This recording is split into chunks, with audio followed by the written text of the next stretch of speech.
Hey guys, this is Yoda. This will be my guide for Ecodome. It is a new dungeon coming to us in Season 3, and it is in the Mythic Plus pool, obviously. And we have never seen it before this season. So, without further ado, we'll play the video. We're just going to go over a video of me doing the dungeon on the PTR. I'll kind of talk through the mobs as we meet them. So, these invading mites kind of just auto attack. They're like the smallies of the dungeon. They auto attack, and they also have a jump to random players. It's just very light, I would say, non tank damage. We're also going to pull this Ravage Destroyer. It's like the big mob of the area. And these two, bunch of these mobs. So the Ravaging Scavengers don't really do anything. They basically just auto attack the tank. I think they heal themselves too, but it also doesn't matter if they heal because they don't do anything. When they drop below 50, I believe they also get increased attack speed, but again, they don't do anything, so that doesn't matter either. Talk about the rest of the mechanics as they happen. So Gluttonous Miasma, I believe it just puts something on its target. I don't think it actually does anything. It's very undertuned right now. But we'll see if they change that. These gorges being cast by the overgorged mite, these are like the bolters, I guess, of the area.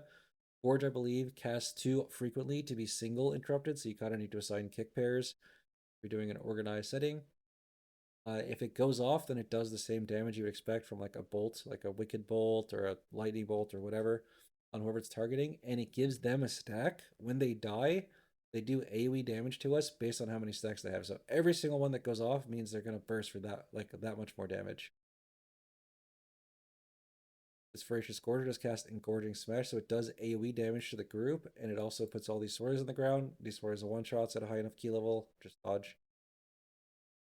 And the final mechanic here is Volatile Ejection. It comes from the Ravenous Destroyer. It's the big mob here. It basically just, it's very similar to Bazooka from Cinderbrew Meadery. It basically just puts a line on someone and it will hit them and everyone else in the line. Just point it somewhere and use a personal and dodge. Be very careful in this pull in high keys for the Voracious Gorger's Gorging Smash overlapping with the line. That can be deadly. All right, that's pretty much all that's going on. Mainly just needs to do interrupt rotation slash AoE stop rotation on the mites, and don't die to the unavoidable damage and call it a day. If these gorgers are CCable, so if the gorging smash is overlapping with unavoidable damage, you can stun them to delay the cast. They will recast it, but like if it'll cast like after the healer has stopped everyone, which is a little bit better. After this pull, we run up here, do another pull. There are two Ravage Destroyers guarding the doorway. In this pull, there's a lot of group damage. There's no interrupts to worry about, but as you can see, there's a Gorger, a bunch of Mites, and two Ravage Destroyers. There was some talk on the PTR of potentially doing this as the first one, just running past everything, but we didn't do it in this run. Not sure if it will become the meta on live. In this pull, the main thing you need to worry about is the Gorgers and Gordy Smash overlapping with the line. It is called Volatile Ejection or something. If that happens, obviously, as we just mentioned, stun the Gorger, so it doesn't happen at the same time. That's pretty much this whole pull. Next, we're going to pull some funnel mobs, which is these Ravaging Scavengers. Remember, they don't do anything, and to the boss. So this boss is a worm type mob. He's rooted here. He will never move. If the tank leaves melee, he will melee someone. Uh, and if no one is in melee, then he starts doing like an AoE pull. So the tank basically just always needs to be in melee. One thing to keep in mind with this boss is that you can use his entire hitbox. Like you can stand here, you can stand here, you can stand here. The whole hitbox is available. In my opinion, people in the PTR are kind of trolling by you standing on the outside. I think everyone should stand on the inside. Mainly because of these mites. So he spawns a bunch of these mites everywhere, and they just jump around to random players, doing very low amount of damage. They do stack up over time as they live at high stacks. They do end up doing a lot of damage. Usually, people have enough damage to deal with them, so it's not a problem. If everyone stacks under the boss, then they will jump under the boss, which makes them a lot easier to hit by cleave, though. So I think that's what people should do, but no one really does it on PTR. The next ability is Toxic Regurgitation. So you can see here, it's on our Shaman and the Rogue. Right now, it's not doing any damage. It's just basically they have a chance and when this debuff runs out, they'll be dropping circles of poop, basically. So boom, there's a circle drop. Also, once that times out, you will get a debuff. This debuff hurts a lot. That's the main heal check of the fight, in my opinion. Our rogue does cloak it, so he doesn't get a debuff. Also, if you hit someone with your circle, everyone in the circle will get the debuff. Especially if you overlap, you get 2 stacks, and it's really deadly. A common strategy so far has been to place one directly under the boss, and you'll see why when we get to the intermission. I think there's 2 sets of ad spawns and 2 sets of dots in every phase. The dots always pick different people, so if like the first one picks the healer and the rogue, the next 2 are going to hit the DK and the mage. DK can also AMS, so he's going to AMS and walk right over this poop. So, just to conserve space. If you AMS the dot, you also don't get it, which is kind of nice. DKOP. And the boss spawns some more ads. We deal with them, and then we're going to go to intermission. So this intermission is kind of crazy. He casts Devour. If any mob, including these trash mobs that we pulled with the boss, is in the middle, then he eats it and he gets a stack. That stack increases his damage, which means all of the dots are going to hurt. Melees don't really matter, but they are going to do more damage. And his next Devour is going to do more damage too. So this pulses AoE damage, and if any mob reaches the middle, then he eats it and he heals and he gets that damage buff. So there's 2 sets of ads here. We're going to split up and deal with them. Do note, if they make it to the middle, then he eats them. If you don't kill them before Devour finishes casting, then he also eats them. And remember, if he eats them, he heals, so you don't want that to happen. Can use like a bunch of slows. We have Slow Totem here. DCs, 3 target cleaves, really nice. I'm sure there will be some strategy where someone is hitting the boss during this too at some point in the season, but for now, just spread out and kill the ads. Also, if you walk in the middle during this, then you get eaten. And yeah, you don't do that either. Don't walk through the middle. And that's pretty much the whole boss. He just repeats from there. It's going to be 2 sets of ads and 2 dots, and then intermission again. Oh, the reason we drop these dots, the poop in the middle, by the way, is because the ads on the outside were spawning kind of in random spots. But the inside of the boss is already like illegal to stand in, right? Because he will eat you. If you drop poop there, then basically you're not taking up any space outside where you need to deal with the ads. If the ads are like in poop, then it's really annoying for melee DPS to hit them. All right, so that's this boss. Next, we are going to go here. I believe we are actually doing a skip here. This skip, I believe, is Rogue or Shadow Meld specific. So this Sentinel is a mob that you really don't want to fight if you can avoid it. But you probably won't be able to avoid it, at least at the start, because it's very comp specific. Your Rogue needs to hit a very specific distract here, and then you can Shroud through. If you don't have Shroud, then you can pull him all the way back and then jump past it and meld with certain tanks. But I would expect most groups to end up fighting this guy. We'll go over what he does later when we actually meet him. As for what we actually do in this run, so we're going to start this pull, talk about the mobs as they do their stuff. So this Ritualist is a spam bolter. He basically has 2 moves, Arcane Bolt, which is the spam cast, and he also puts a debuff on people that needs to be dispelled. If there's 2 of them, then your healer can get a little bit stressed. But yeah, I believe the debuff just does like a bunch of damage while it's ticking, and I think there's an explosion at the end, but I don't really remember. These 2 Voracious Gorgers are for some reason not linked with the Sentinel, and they start at half health, so that's why I pulled them. They're the same mobs from before that do the Engorging Smash. These Phase Blades are basically just tank hitting mobs. They attack really fast, by the way. They do a lot of damage. They're actually quite dangerous if you pull too many of them. Right now there's only 2, so it's fine. Also, they will teleport to their aggro target, so if you see a pack with multiple Phase Blades and you like heroic throw one of them, you can expect the other one to jump on your healer. So make sure you pull them with an AoE ability. There's also these Ruin Stalkers. They're basically very similar to the Inspectors from Floodgate. He jumps out, and then he casts Warp, and then if you're in this, you die, and he teleports over there. Ideally, we should be stopping the Warp so he doesn't move around so much. But sometimes they just go off, and that happens. This Farstalker has one important cast. It's called Arcing Zap. It's on a 24-second cooldown, as we can see. And he also has another ability where he leaps. It's called Farstalker Leap. It's unavoidable damage, and it's not really that predictable. I think there's a weak aura that tracks the timer, very similar to like the ads on Gore Drop. There you go. You can see he just jumped on our shaman. In this pull, it's not super dangerous because there's no other damage happening, but if it overlaps with stuff later, it can be very dangerous. So that's this pull. If you don't manage to skip the Sentinel, then I would just do the same pull, but not pull the Gorgers. Because there's a decent amount of kicks to deal with. There's this Ritualist and this Farstalker. The rituals needs to be spam, basically spam kicked, and the Far Stalker needs to have someone assigned to it. Adding the Gorders to the Sentinel would be kind of too much group damage, so if the Sentinel does pull, just don't pull the Gorders, and it's kind of the same count. After that, we are going to walk through the garden here. We don't want to go here since the Phase Blades are not worth too much count, and they hurt the tank a lot, and we really don't want to fight these Sentinel. We want to avoid them as many as possible.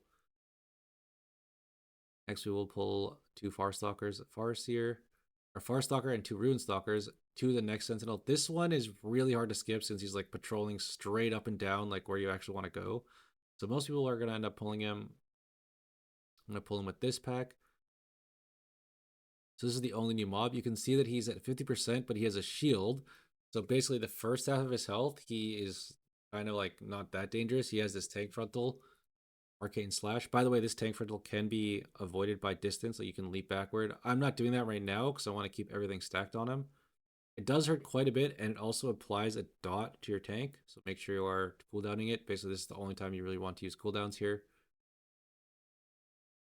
Above 50, he doesn't really do anything. It's really just the dot and the frontal. So at 50, we're going to fast forward a bit till he gets to 50. So at 50, he's going to cast Shattered Core. By the way, if he's casting a frontal, he'll cancel it to cast Shattered Core, so don't get baited by that. Now that his core is shattered, you can see he's zapping people at random. He just zapped our mage here. He does damage to you and then puts a puddle under you. So there's a lot of area denial as well. I believe this zap is like every second or something. Here you can see I'm jumping out of the slash. It doesn't hit me, and then I run straight back. Also, remember, there's poop dropping on the ground, so you want to be like permanently moving him. Generally, try to line up cooldowns so that people have cooldowns. Like when he's below half here, you can see our Arcane Mage basically just completely blew him up as soon as he hit 50. We are going to chain. Also, generally, I try to do one Sentinel like every other pull when I'm fighting multiple. That way people have time to recover their defensives. You really want to pop defensives when he's below 50 also. We're just doing this pull. It's just really a bunch of mobs we've already seen. There's a couple Farstalkers, a Ritualist, and a bunch of Runestalkers jumping everywhere. 1 Phase Blade, so the tank pressure is not that crazy. Remember, just assign 1 kick each to the Farstalkers, and then kick as many bolts as you can. 1 bolt, I think, is usually not lethal unless it overlaps with something. But obviously there is unavoidable damage here from the Farstalkers, so try to kick as many as you can. Alright, after this pull, we're going to go engage the Sentinel. So this Sentinel must be engaged because if you don't kill him, you can't spawn the boss. Basically the same pull as before. I'm going to point the frontal away. Then ideally our group is going to have damage. Notice the pull timing, by the way. I pulled him specifically when our Arcane Mage does not have cooldowns, but he has cooldowns very soon. So my plan basically is to have the Arcane Mage pop cooldowns as soon as they come up, and that'll basically kill this guy. You want him to be sub 50 for as little time as possible. It's actually just pretty much a race against time. A lot of classes cannot survive it at a high key level without a defensive, so they're basically just rolling defensives until he dies, and if you run out of defenses before he dies, then you will probably die. As you can see here, he hits 50, Arcane Mage pops cooldowns, and he should die pretty quick. I think our Rogue, I'm not sure if our Rogue pops cooldowns here, I don't think he will. Bang, he's dead. Once he's dead, we spawn the boss. This boss does have a knockback when he spawns, but we're like outranging it since we're on the grass. I do like to pull a bunch of trash with this boss since he's kind of easy. This is like a pretty tame pull, to be honest. 2 mobs. Oh, 4 mobs. Okay, I think someone ninja fold. But it's okay, we res. We go boss. Alright, so this boss has a few abilities. Number 1, Rift Claws. This is a tank hit that applies a bleed. The first hit, by the way, is arcane damage, so make sure you use magic DRs if you have it. So the first hit is arcane, and then he applies the bleed. Then he uses Binding Javelin. This is going to be the main difficulty of the fight. He summons 2 javelins on 2 players. You want to spawn them kind of like this, like Venn diagram near the boss. If you are not picked by a javelin, by the way, don't stand in it. Otherwise, you'll like be in the javelin. You don't want that to happen.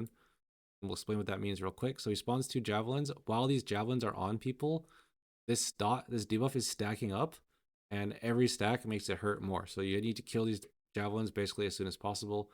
DK is super OP on this fight because you can AMS immune the javelin. I think real block also works, and so does cloak. So our comp is like kind of sick. Mage doesn't play real block, but it is what it is. So as soon as these javelins spawn, basically you want to be killing them.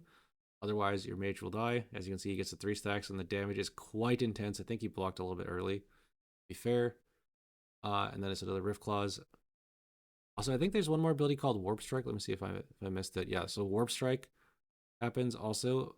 He targets someone and then just goes through them. The damage, by the way, on Warp Strike, so there's like a little circle animation on it. That circle is fake. The only thing that matters is the line between him and his target. You'll see a bunch of them in a sec here when we get to intermission. By the way, phase 1 is for some reason shorter than every other phase, but it is what it is. So he casts Arcane Blitz. So the rider jumps off and he casts Arcane Overload. By the way, right now he is immune. He has, I think, 6 stacks of a buff, and you need to aim these warp strikes through him to basically hit him. So remember, the warp strikes are a straight line. You can kind of see a circular animation as it hits them. That circle is completely fake. The only damage that matters is the line. Also, you can kind of see like what order they spawn in. They always go off of the order they spawn, so try not to cleave. The debuff that you get does stack up. If you get 2 stacks, you're going to be in massive danger. After that, they're stunned for, I think this is 15 seconds. They don't take extra damage, but, you know, it is 2-target cleave in a fight that's normally single target. So that is the bonus. I think ideally they should take extra damage here, but whatever, not my game. After that phase, it's basically just a repeat with a slightly shorter phase. Gonna claw me, and then we're gonna do 2 sets of javelins. Also, these javelins follow the same rules as the first boss. It's 2 people, and then it's gonna be the other 2 people. This one is DK and Mage. Then after that, it's gonna be another claw, and then, you know, Rogue and Shaman, Rogue Cloak, so we just kill the Shamans. Then it kind of just repeats. The most dangerous part of this fight are number 1, meaning the javelin check, and number 2, not getting overlapped in the intermission. I foresee a lot of pugs over messing this up. Also, remember he is immune to damage. So basically, try to see like which one spawns first, and then don't be. And then like if it's not your turn, like if yours is not the next one, don't be in a rush. Basically, to get in position, just like wait nearby and then go right before like you need to go. Basically, is my best advice for that. That's this boss. It kind of just repeats from there. We'll be on to the next section. So this section actually features mobs that are worth a lot of count for some reason. Uh, this ritualist is over 7. This elemental does not have a cast. I kind of just jump past it, so I'll talk about it later. So this pull has a few new mobs. So there's this waste creeper we'll talk about first. He's very simple. He's a tank buster called Gloomblight. It does massive amounts of magic damage. It will actually one-shot you if you don't use anything. And it also applies a heal debuff. So the best counterplay is to just have a cooldown for everyone. If you do not have a cooldown, however, there is counterplay. So Gloomblight is backsteppable for now. You know, who knows how long that'll last. But if you cast Gloomblight and you walk backward, then he'll cancel. Then it'll basically resolve. He won't get his bite off, but he will recast it. It does not go on cooldown. He also has an ability called Burning Eruption. Exactly what it sounds like. He just puts a circle on the ground, walk out of it. He's going to explode there and do a lot of damage. There's also this Koresh Elemental here. I'm trying not to talk about the pack speaker yet. So the Elemental is basically just a tank hitter. He also applies this shield. The shield on the Ritualist here is from the Elemental. He just shields a random guy. It is purgeable, and that's basically all he does. This pull also features a Ritualist and a Farstalker, and the pack speaker. All 3 of these mobs kind of need to be interrupted. Remember, 1 bolt is usually not lethal, but there is extra damage that's happening in this pull, both from the Farstalker and the pack speaker. So we'll go over the pack speaker now. He does cast the Arcane Bolts, and he has 2 other abilities. So number 1 is going to happen now. It's Erratic Ritual, which is just an AoE pulse. You can see us kind of taking AoE damage here. How to counterplay, just heal, lol. And then he also has an ability called Consume Spirit, which is really annoying to deal with. You ideally want to have cooldowns every time you're fighting this guy. This is Consume Spirit. Whenever he spawns a spirit, he's taking reduced damage. This is the debuff he has. He's taking very, very reduced damage. I think it's like 99 or something reduced damage until the spirit dies. Also, while the spirit is alive, he is gaining a shield. So you really need to kill the spirit really quick. Ideally, you also only get one spirit. This mob seems like a really bad mob to actually fight because of all these things, but he is worth a juicy amount of count. I think he's worth 18 count compared to the Sentinels, which are worth 12, and I think he has less health than the Sentinels. So if you are able to deal with this mob by having a lot of damage or like kicking properly or whatever, in my opinion, they're super worth it. After this poll, I'm going to go and do a poll here. By the way, none of us have it here, but I believe if you're an enchanter, you can click on this and it stuns all the mobs nearby. This is just a bunch of mobs we've already seen.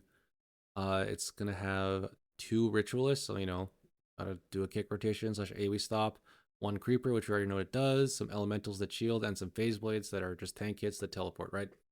So that's this pull.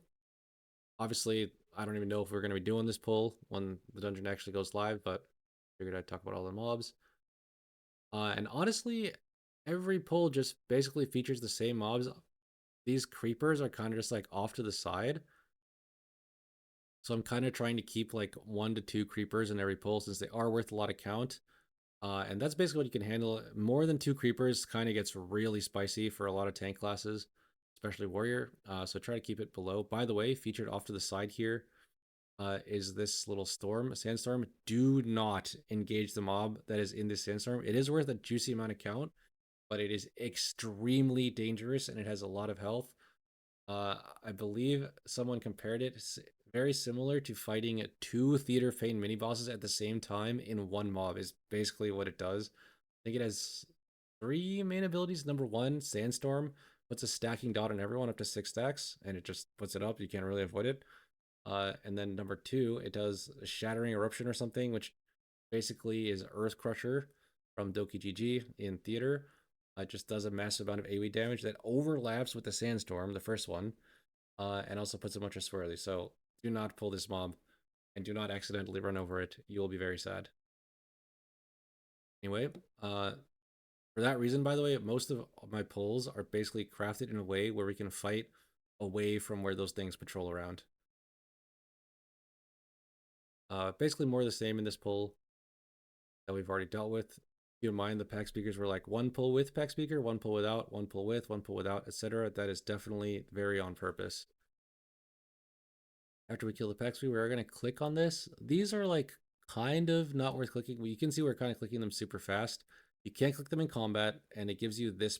It's a debuff technically, but it is a buff. I think it's haste, 10% haste for 30 seconds. So whether you want to or not, I think it's somewhat worth it if you can click it, but it's not like worth super prioritizing in my opinion. It's not worth like changing your route or like not chaining so you can click on it. But if you're walking past it, it's probably worth it to click on it. Anyway, this pull features 2 creepers, a bunch of mobs that jump around. Every mob in this pull, by the way, actually jumps around. It's super annoying for a lot of classes to deal with. And there's 3 Farstalkers. Make sure you get your kicks. After that, we are going to move on to the boss area. So this boss area, you need to kill this pack speaker pack, all 3, and then all 3 here to spawn the boss. I have seen some groups pull both together with Lust, but it is extremely dicey to deal with double pack speaker with like a bunch of bolts going off basically because there's a lot of kicks that you can't deal with. The pack speaker is also immune to CCs, so it's not like you can like stun him to make time for kicks either. Generally, I tend to pull the patrol on the hill with the first guy, and the second guy with some funnel. This is the first time you are going to be fighting 2 pack speakers in a row. The second one tends to live a bit, or whichever one you don't have cooldowns tends to live a bit. Also worth noting, these are 2 kinda spam casters with 1 Farstalker, so a lot of interrupts are kind of required to do this. Or, kicks can just go off and you might survive. Yes. When those are dead, we chain. The other pack speaker pack. And then while the boss is spawning, by the way, we have full count. I think we like ninja pulled something, or I don't really remember what happened, but these phase blades, there are 4 phase blades over here. There's 2 here and there's 2 off screen to the right. And a few creepers here that you can pull with either like the second pack speaker pull or the boss. I am choosing to pull 2 phase blades here with the boss just to get extra funnel for the frost mage or for the arcane mage. Since the boss is relatively tame, we'll talk about what it does here next. So As soon as you pull a boss, by the way, he starts pulsing AoE damage. He's going to be pulsing this AoE damage for the entirety of the fight. It's some people have said it's similar to Kajin in Halls of Fusion, but I would say Kajin was like actually extremely difficult to deal with, whereas this boss is somewhat easier. The whole time he's going to be pulsing, and he also does two mechanics with Whispers of Fight. So we just saw the last one, and then this is this one. So there's two of them. One of them, basically, he does a bunch of damage, and then he summons a copy of you, and he also puts out this circle spread. If this circle spread, if your circle spread hits your image, then you'll get a massive debuff and haste down. And also, if you hit someone, obviously you'll overlap the circles, and someone will probably die. So basically, you have to quickly get your image and then run and then spread out. You can also just instantly run out. As long as you don't run over your image, you can get it later. That's another way to play it. That hit also is kind of scary because he is pulsing AoE damage the whole time, so that plus the spread circle damage is going to be pretty dangerous. Make sure your healer's ready for it. And this is the other one which we already saw. He summons a bunch of your souls everywhere in a line. This can be really far from the boss, by the way, if you're unlucky. Basically just get your soul before this cast finishes and you're all good. When you collect it, by the way, you do get this buff. I believe it's like 10% damage per stack. And then Eternal Weave, I believe he casts at 100 energy on a timer. So it does AoE damage, by the way, every time. This pulses every 6 seconds also. If it hits your soul, then you do get the massive debuff. If you're in the line, then you probably die. But ideally, you're not collecting all three at once. You just collect it before he kills it because you can stack up your buff. As you can see, I have 2 stacks here. I'm going to collect this one. We get to 3. I think technically it is possible to get 4 if you slow roll collecting your last buff somehow. But I think you need to get really lucky too because you also cannot have the lines be last. You need the circles before it. Which this iteration of the boss, we do not get circles before. We have line, circle, line, right? It's going to be line. We have to go get it. Then it's going to be circle again and then line. So it's actually not possible to get 4 stacks in my opinion, unless there's a bug with this rotation. Anyway, that is going to be the boss, and this is the last mob in the dungeon. So that is the full guide to Ecodome. Thank you all for watching. Obviously, things may change once the game goes live. If you have any questions, though, feel free to hit me up in Twitch chat or Discord or whatever. And that is going to be it for the video. Thank you all for watching. Peace out.